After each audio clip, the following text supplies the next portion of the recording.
Amid the wild snowstorm raging through the Snow Pine Ridge Mountains, a poor girl unknowingly saved a man at the foot of the mountain, unaware that he was a billionaire and that moment would change her life forever. The wind howled through the valley, carrying a chill sharp as blades. Snowflakes swirled like tiny daggers, slicing into Sienna Moore's bare cheeks as she trudged through the thick snow, each step sinking deep into the icy ground. Above her, the sky loomed heavy and leaden gray, a harbinger of the blizzard yet to come. She pulled her tattered coat tighter around her frame, cursing the cold that seeped into every muscle and bone. Today Sienna had wandered farther than usual, desperate to gather enough firewood before nightfall. The forest at the base of Snow Pine Ridge was eerily silent, the only sound the shrill whistling of the wind cutting through towering pines. She adjusted the axe slung across her back, her breath forming pale clouds in the frozen air. Then she heard it, a faint sound, nearly lost in the roar of the wind, a low, hoarse groan. Sienna stopped, heart pounding. At first she thought she was imagining it, but there it was, again a weak moan laced with pain. Her eyes scanned the endless white around her. The sound was close, but with the wind howling through the trees, it was impossible to tell where it came from. "Hello," she called out, her voice trembling with cold and unease. No answer. She hesitated for only a moment before moving forward, her instinct screaming that someone was in danger. She walked slowly, her boots crunching through the hardened snow.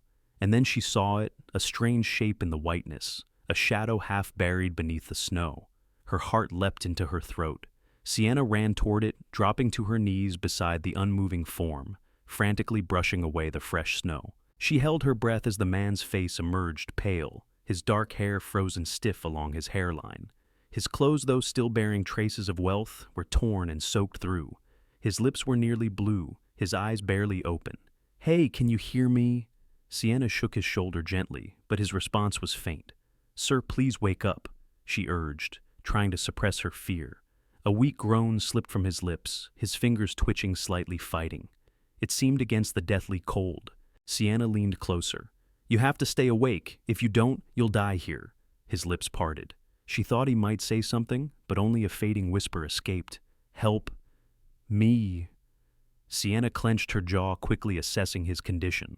His leg was twisted at a disturbing angle, and dark blood soaked the snow beneath him.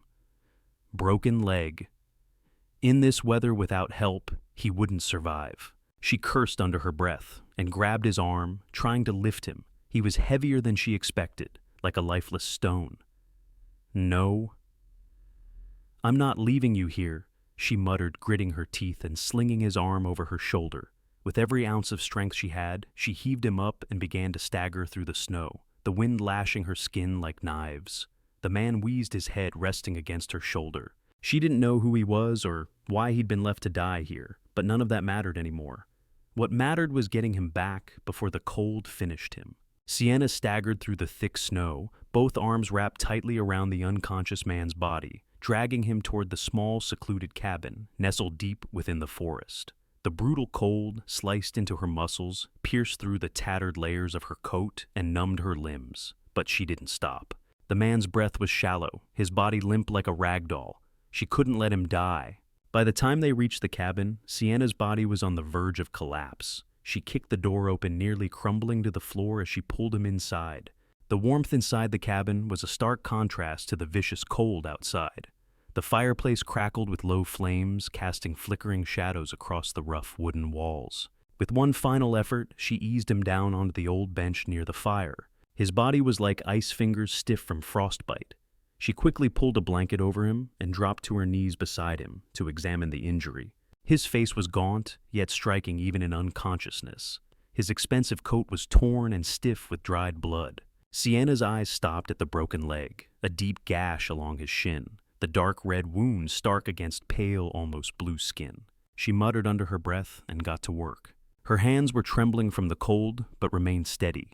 With resolve, Sienna cleaned the wound with warm water, frowning at the depth of the gash. He stirred slightly, a faint groan slipping from his lips, but he didn't wake. She wrapped the wound tightly and exhaled slowly. Now, all she could do was wait. Hours passed. Sienna sat in a wooden chair across from the bench, her eyes fixed on the stranger lying there. His breathing had become steadier, his skin no longer the ghastly white it was before. The firelight bathed his face in a soft orange glow, revealing stubble along his jaw and a rugged, weathered expression. He didn't look like a local. So who was he, and how had he ended up lost in the snow-covered wilderness of Snowpine Ridge? Just then a hoarse voice broke the silence. Where am I? Sienna stood up at once, quickly stepping closer.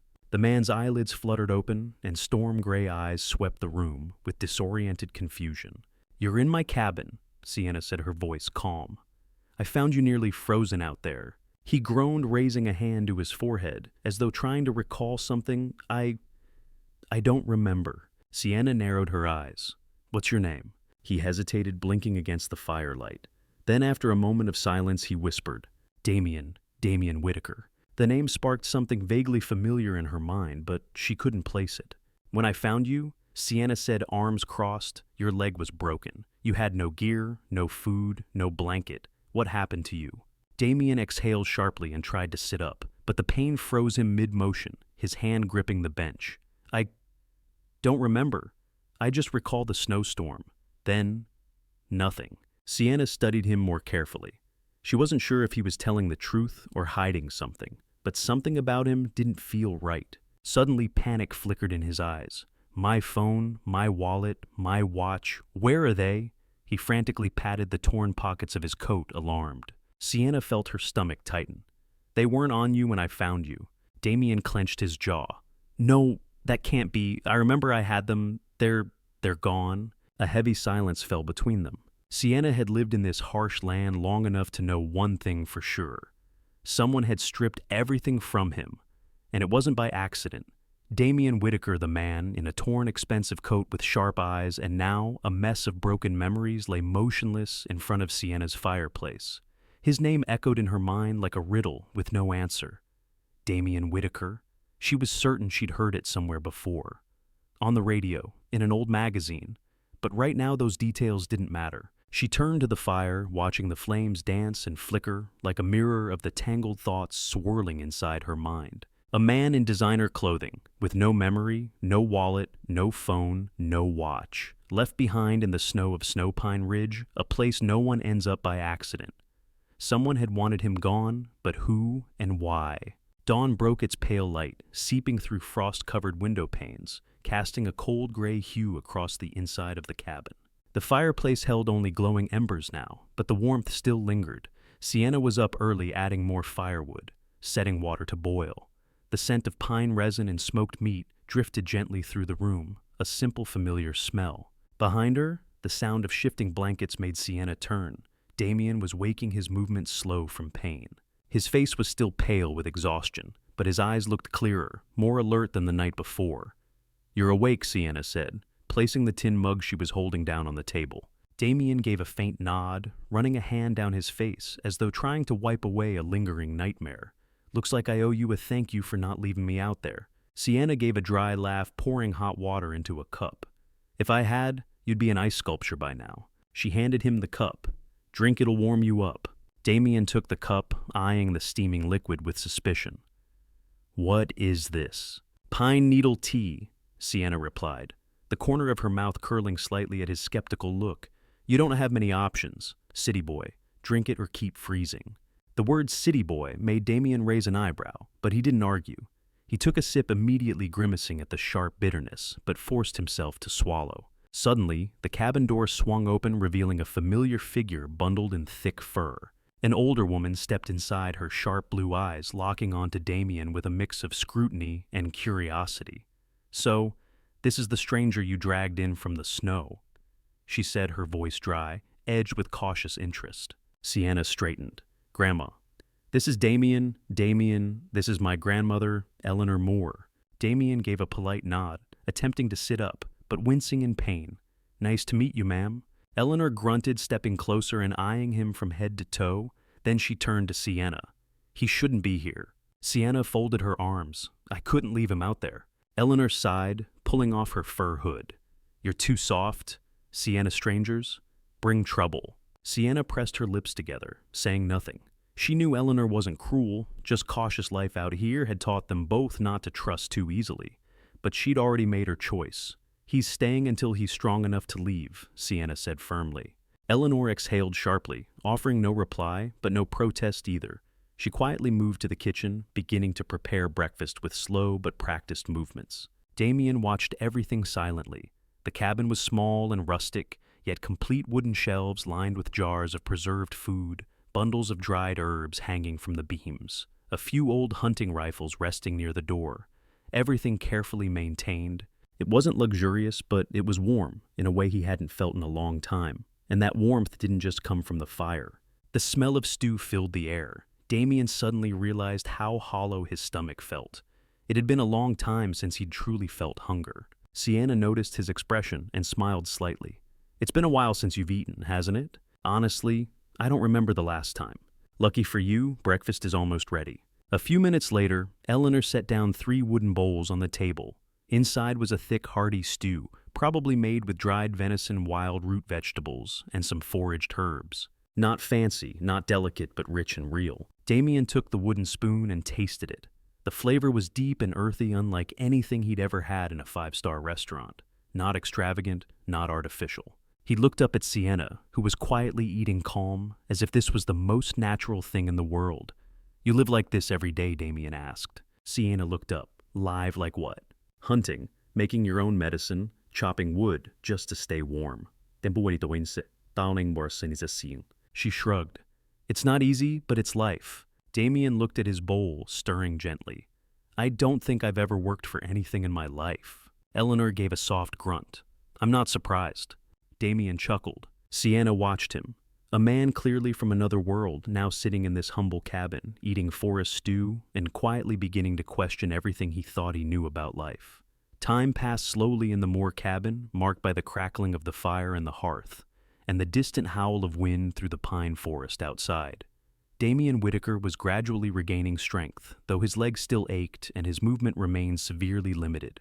But what surprised him wasn't the pain. It was the strange sense of peace he had found in this remote, wild place. Sienna was always busy. She chopped wood, checked traps, prepared meals, took care of Eleanor, all without a word of complaint. Without the slightest hesitation, Damien had never met anyone like her. One evening, as the fire blazed in the hearth, Damien sat on the bench, stretching out his leg, wincing from the dull ache. Sienna sat at the small wooden table, mending a tear in her coat. The room was filled with the scent of pine resin and wood smoke, a smell he had come to associate with safety. "I need to tell you something," Damien said, breaking the quiet. Sienna didn't look up. "You're not a serial killer, are you?" Damien chuckled softly. "No, but I am rich." That made Sienna lift her head, one eyebrow raised. He sighed, brushing a hand through his hair. "My full name is Damien Whitaker. I own a company called Whitaker Enterprises. We specialize in real estate and financial investments. I have offices in Vancouver, London, and Tokyo." Sienna blinked. Damien waited, hoping for surprise, or at least curiosity, but she merely shrugged and went back to stitching her coat. "That's it?" he asked, almost disbelieving. This time she didn't even look up. "What do you want me to say?" "Well," Damien gestured vaguely awkwardly, "most people would be at least a little impressed." Sienna tied the thread bit off the excess with her teeth and finally looked at him. "It doesn't change anything." Damien stared at her, stunned. "You mean, you don't care at all?" She exhaled, leaning back in her chair. "Look, Damien, maybe in your world, money is everything. But out here, money doesn't start a fire, doesn't put food on the table, and it sure as hell didn't save you when you were freezing to death out there." Damien opened his mouth to speak, but Sienna wasn't done. "Out there, you might be a billionaire tycoon," she said, pointing toward the dark forest. "But in here, you're just a man who got lost in the snow." The words hit him like a slap. His whole life, people had treated him differently because of his wealth, from employees and business partners to the women he dated. He had lived in a world where money ruled everything, and his name alone was enough to make others retreat.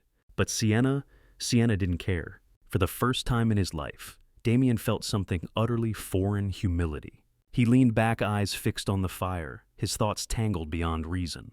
Sienna didn't seem to care about his silence. She stood up and stretched. "I'm gonna bed. Don't overthink it, city boy." Damien quietly watched as she stepped into the small room beside the main cabin, the door closing gently behind her. For the first time in the silence between firelight and shadows, he wondered, had he been living his whole life the wrong way?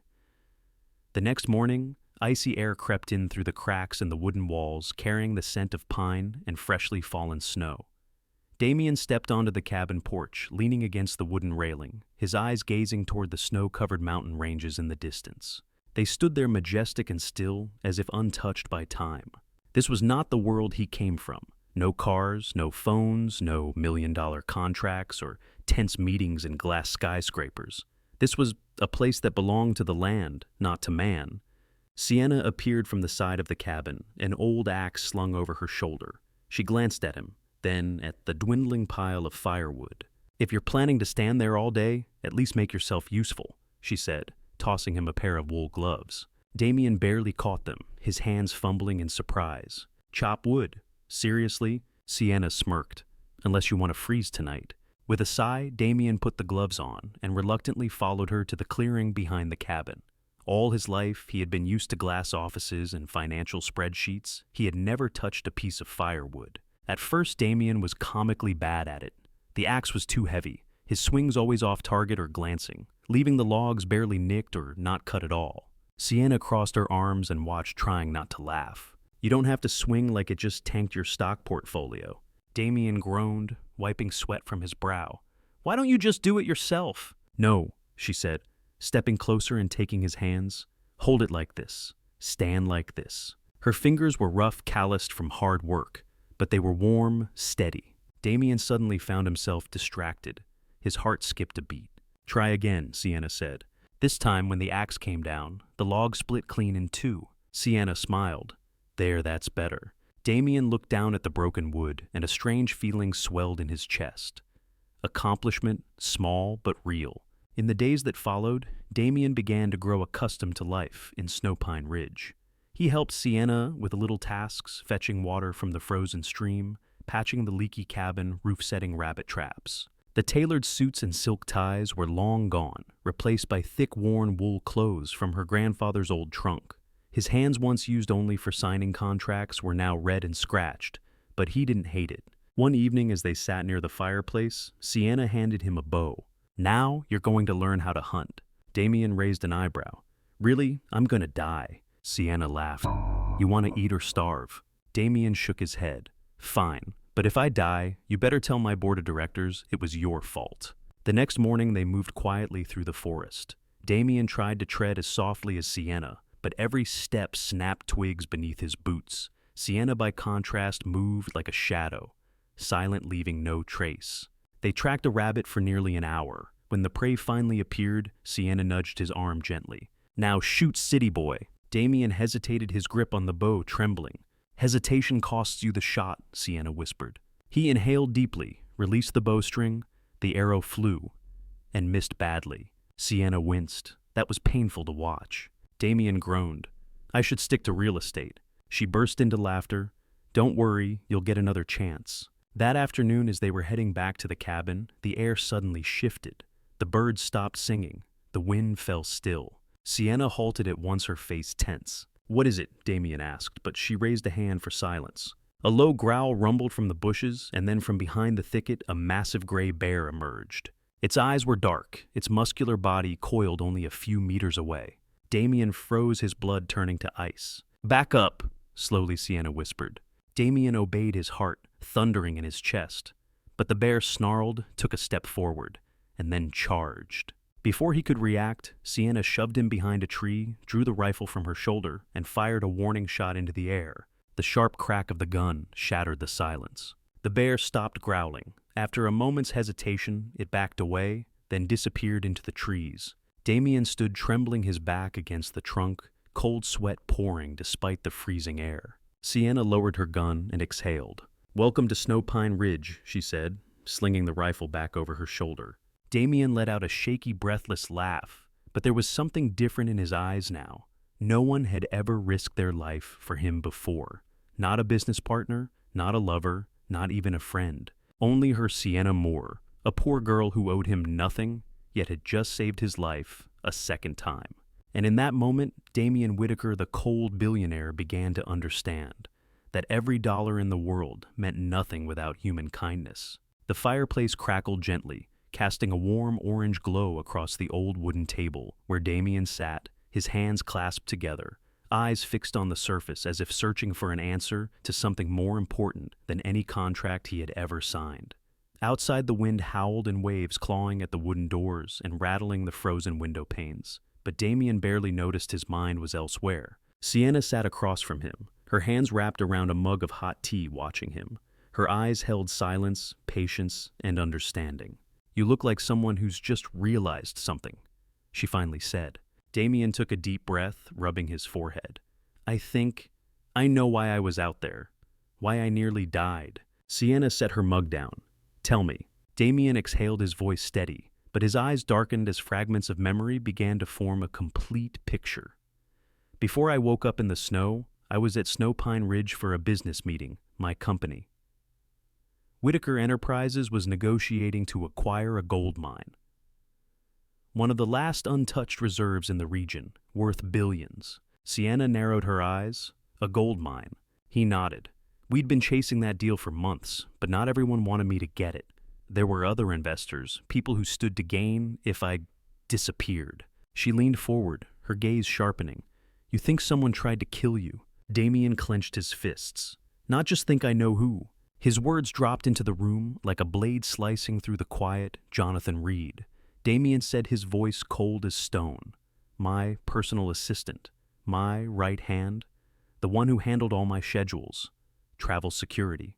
The person I trusted the most." He looked up at Sienna, eyes shadowed with betrayal. "And the last person I saw before I woke up in the snow." His hands tightened, nails digging into his skin. The scattered memories now returned like a slow, vivid film. A luxury lodge near Fairbanks. Jonathan standing by the fireplace reviewing documents. "It's done," Jonathan had said. "Tomorrow the mine will be yours." Damien remembered nodding, accepting the glass of wine Jonathan handed him. "I don't want any surprises." Jonathan had smiled. "You can always trust me." Then, darkness, a sharp pain in his head, bitterness on his tongue, blinding white snow. Then, nothing. Damien's fists trembled, knuckles white. "He drugged me, left me in the blizzard, knowing I wouldn't survive." Sienna said nothing, but her eyes turned colder than the ice outside. "And once I was declared missing," Damien continued, "the deal would be signed without me, and he would take control." Sienna whispered, "He tried to kill you, for money." Damien let out a bitter laugh. "Welcome to the world I live in." She shook her head, eyes flashing with anger. "Unbelievable, and you trusted him." "Like a brother," Damien said quietly, lowering his head. "I was a fool." The air in the cabin grew thick. Sienna stared at him for a long time, then asked, her voice hoarse with restrained fury, "What are you going to do?" Damien looked up, his storm-gray eyes now sharp as razors. "I have to go back." A pause. Sienna leaned back in her chair, arms crossed. "Of course, back to the world of power and money." Damien frowned. "I don't have a choice. If I don't expose him, I lose everything, and he wins." Sienna's voice lowered. "And then, what you put him in prison, take back your company, and return to your penthouse in Vancouver." Damien said nothing. He hadn't thought that far ahead. All he knew was that he couldn't let the traitor win. But when he looked at Sienna, at the cabin at the firelight, and the scent of pine wood, a different unease stirred in his heart, as if this world, not the one he came from, might be where he truly belonged. Sienna sighed. "I understand you have unfinished business, but don't forget what you learned here." Damien looked at her, and for the first time he didn't want to leave. Not really. He reached out his fingers, brushing against her rough, calloused hand. "I'll come back," he said. Sienna held his gaze. She didn't smile, she didn't ask. She simply gave a small nod. "You should..." And Damien Whitaker knew for the first time in his life, he had something worth coming back to. The day Damien left, the sky was covered with a blanket of dull gray clouds. The thick clouds swirled like heavy curtains draped over the Snowpine Ridge. The air felt colder than usual, or perhaps it only seemed that way. Sienna stood in front of the cabin, arms crossed, her face expressionless. Damien wore an old winter outfit borrowed from Eleanor, wrapped tightly in a thick coat and wool scarf. But something about him had changed. Part of him now belonged to this place, and he no longer seemed entirely himself. His leg had nearly healed, though he still walked with a slight limp. The sled dogs barked excitedly, restless before the long journey. Sienna glanced at him. "Are you sure, city boy?" Damien gave a faint smile, but his eyes shimmered with regret. I don't think I have a choice. Sienna's breath turned into a thin white cloud. Maybe not. Eleanor stood a few steps away, arms folded, eyeing him, just as she always had. Be careful out there, boy, she said, not harshly but with quiet firmness. The world out there isn't as kind as this one. Damien nodded, I know. Then he turned back to Sienna, hesitating as if he had 100 things to say, but none that felt quite right. Instead, he reached quietly into his coat pocket, pulled out a small object, and placed it into her palm. An old silver compass, its edges worn with time. Sienna frowned. What's this? My grandfather's compass, Damien said softly. He used to say it always pointed the right way, to find your way home. Sienna looked up at him, her deep blue eyes cutting through the icy wind. So, where is your home, Damien? He paused, then very softly, almost like a confession. He said, I don't know yet. Sienna closed her fingers tightly around the compass, as if the small object weighed more than all the snow around her. Then, you'd better figure it out soon, she whispered. A long silence stretched between them, no words, just the sound of wind and the dogs panting. Finally, Damien stepped back and climbed onto the sled. He looked over his shoulder. One last time, saw Sienna still standing there, steady, but with something in her eyes he had never seen before. He signaled to the dogs. They lunged forward, pulling him into the sea of white snow. Sienna didn't move. She didn't call out. She didn't step forward. Only when the sled disappeared behind the pine forest did she allow herself to feel the emptiness. For the first time in years, fear returned. Not fear of snow or bears or hunger, but fear of losing something she hadn't yet dared to name. And then came the silent days. Sienna returned to her daily life. She hunted chopped wood, cared for Eleanor as if no man had ever slept in her cabin, shared breakfast with her, or nearly died in her arms. But every morning, her eyes would drift to the trail he had taken, and every night she would turn the silver compass in her hand, letting the firelight reflect off its scratched surface, as if it were trying to say something she couldn't quite hear. Eleanor, of course, noticed. It's been a week, she said one evening, stirring a pot of soup. He's not coming back. Sienna didn't look up. I never said he would. You think I haven't noticed the way you keep turning that old compass over and over? Sienna said nothing. You like him, Eleanor stated, not asked. Sienna gave a faint laugh but didn't reply, and the smile never reached her eyes. Eleanor looked at her granddaughter, then said gently, But what if the world he came from isn't the world he wants to go back to? Sienna looked up. For the first time, she had no answer. One overcast afternoon, as Sienna was stacking firewood behind the cabin, the distant barking of sled dogs echoed across the snow. She looked up, thinking it was one of the traders from the nearby village. But then she saw a stranger stepping down from the sled. Tall, wrapped in a thick fur coat, his face cold and unreadable, he was clearly not a local. The man stopped in front of her and pulled a sealed envelope from his coat pocket. Miss Sienna Moore. Sienna nodded, her eyes cautious. A letter from Mr. Damien Whitaker, he said, handing her a stiff envelope. Sienna's heart sank as if something she'd buried days ago was suddenly stirring again. She took it, her fingers ice cold. The courier gave a small nod, then turned to leave. He's waiting for you. A different world. Sienna had never seen so many lights in her life. The city of Vancouver stretched out before her, like a living creature, towering skyscrapers, endless lines of traffic, blinding lights from billboards that never went dark. She gripped the silver compass in her coat pocket, like it was the only thing anchoring her to reality. The sleek black car glided through the crowded streets, carrying her to a luxurious hotel, the kind of place someone like her had never dared step foot in. The elevator rose to the very top floor. No background music, only the pounding of her heart in her chest. When the doors slid open, Damien was standing there. He wore a suit, polished, composed, exactly how she had imagined a billionaire CEO would look. But his eyes, they were different. In them was something softer, something real. Sienna, he said, stepping toward her, his voice low and full of emotion. She steadied herself. You wrote me a letter. He nodded, never looking away from her. I promised I'd come back. But then I realized I couldn't. I needed to bring you here, to show you who I was and who I'm trying to become. Change isn't in status. It's in the heart. In the days that followed, Sienna saw the change in Damien with her own eyes. He had removed Jonathan Reed from the company, presented evidence, and filed charges for attempted murder and embezzlement. But he didn't stop there. He founded a non-profit organization. the Moore Foundation named after her. This is for the forgotten communities. Damien explained one night as they sat on the hotel balcony having dinner. Places like Snowpine Ridge will build clinics, schools, provide survival, gear, teach skills. Sienna was stunned. You named it after me. Damien smiled softly.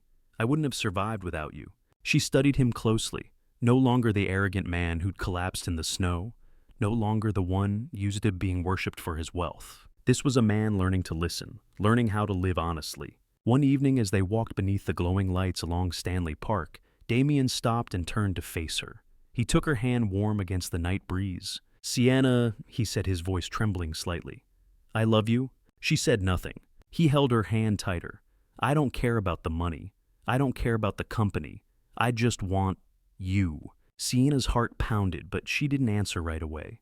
She had seen men make promises. She had seen powerful people believe everything, even love, could be bought. She was not a trophy to be placed among their collections. So she said, if you love me, prove it. Damien frowned slightly. How? Sienna slowly pulled the silver compass from her pocket, holding it up between them. Find your way home. Sienna had returned to Snowpine Ridge. She wasn't sure if Damien would truly find his way back, even though there had been something in his eyes that day, something more sincere than any grand promise. She fell back into her old rhythm, chopping wood, hunting, taking care of Eleanor, and trying to forget the emptiness she felt, waking up each morning with no word from him.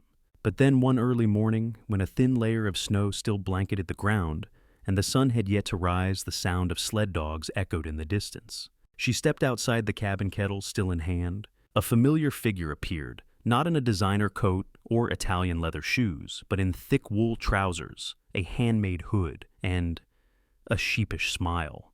Hello, Damien said, holding the reins, his face red from the cold, but his eyes were brighter than the rising sun behind him. Sienna stood still.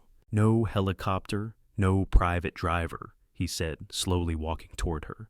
Just my hands, and a compass that led me back. She remained frozen, staring at him, like she couldn't believe what she was seeing.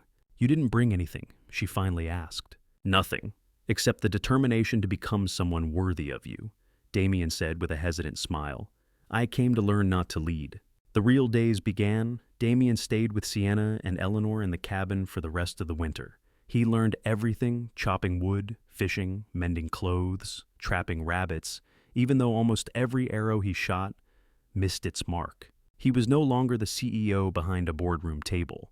He was a man who knew how to scrub a stove, fix a leaking roof, and build a fire when the temperature dropped to 30 degrees. Eleanor was annoyed at first, but after watching Damien clumsily break 2 cooking pots and a log, she laughed. You might be the first person to make me feel both furious and fond of you, she muttered as Damien winced, rubbing his blistered hands. One evening, after a simple dinner of wild vegetable soup and dry bread, Sienna and Damien walked to the stream near the cabin. The sky unfolded into a magical tapestry. The aurora danced in hues of green and violet, the lights reflected off the snow, and lit up something deep in both of their chests. Damien looked up, then turned to her. Sienna, he said softly. She looked at him, eyes glowing with northern light. I didn't know where home was until you gave me that compass, and now I do. He took her hand, saying nothing more. Sienna squeezed his hand, and for the first time she didn't pull away, didn't hesitate. She only whispered, Welcome home. Winter gradually melted away in Snowpine Ridge, leaving behind soft golden sunlight, peeking through the pine canopy and the faint scent of damp earth in the air. Damien Whitaker, once accustomed to skyscrapers and 9-figure bank accounts, was now bent over patching a section of water pipe along the side of the cabin. His hands were no longer soft, but calloused, yet his smile was lighter, more genuine. Sienna Moore, as usual, was checking traps in the forest. When she returned, Damien was standing in the middle of the melting snow-covered yard, hands behind his back, looking like a boy about to do something sweetly foolish. What's going on? She asked, tilting her head slightly. He stepped forward and held out his hand. Resting in his palm was a simple silver ring catching the early morning light. It's not a diamond. It's not Cartier, Damien said. It's just a ring, reforged from the compass my grandfather left me. Sienna looked at him, her hand trembling slightly. I'm not promising you the world, Damien said, his voice shaky but steady. I'm only promising to walk through winter with you, to light the fire each night, and to keep learning how to live right one day at a time. In the quiet of the mountains, the only sound louder than the first spring bird song was the beating of two hearts. Sienna smiled softly. Okay, but you still have to learn how to hunt properly. I'm not feeding you for life. Damien laughed, sliding the ring onto her finger. Deal, but I'll make the soup.